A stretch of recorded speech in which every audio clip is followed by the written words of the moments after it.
Orico docking station, let's see kung sulit.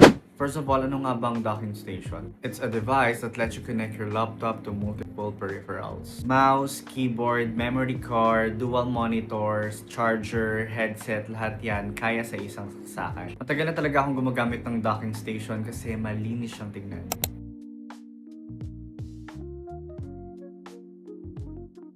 Sa Orico docking station, pwede mong pagsabihin ng 8 na saksakan. Dual monitor, 4K at 60Hz. Good siya for designing and video editing. 5 Gbps sa USB A and C. Sobrang bilis na nito for file transfer. Meron siyang up to 100 watts na fast charger. Meron din siyang micro SD and SD card reader. Very convenient sa mga gumagamit ng mga old digicams gaya ko. In terms of compatibility, pwede siya sa Windows, Mac OS, Linux, Android, and iOS. Sulit ba yung price for almost 1,500?